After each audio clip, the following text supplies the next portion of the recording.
So you have some boring sky in your footage. Well, how do you change that? It's quite simple. Oh, let's say it's simple, but it's simple to me. Anyway, so you've got your footage, you head over to Fusion, and you've got your input and you've got your output.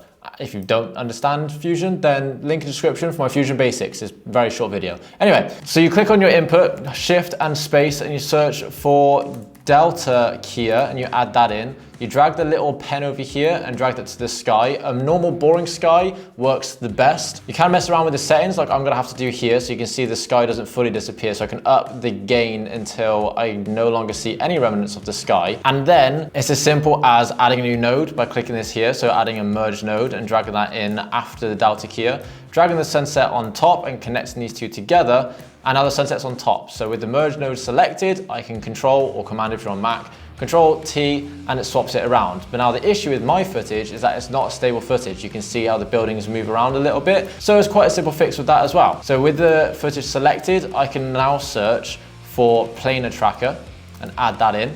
I can draw around something. So I'll draw around like the lamppost pole bulb here, change that to hybrid point area and translation and set it, and then track forward. There's not a lot of movement, as you can see here, like the little green balls, they're not moving too much, but there's enough that people will notice. And the reason they'll notice is because the sky has got clouds in, and evidently if the camera's moving, the clouds are gonna move behind as well. Click Create Transform and drag that in below the sky node and connect it to merge.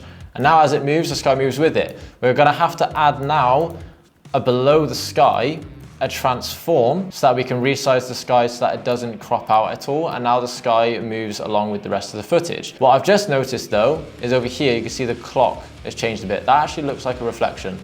So I could keep that, but I'll pretend it's a fail because I think it actually is a fail. So with this fail, no, that is a reflection. So if your footage is also blue along with the sky, that's also a fairly simple fix. So you need to duplicate the footage. So Control C, Control V. So you duplicate that and it adds a second merge. You're gonna wanna put this though, over here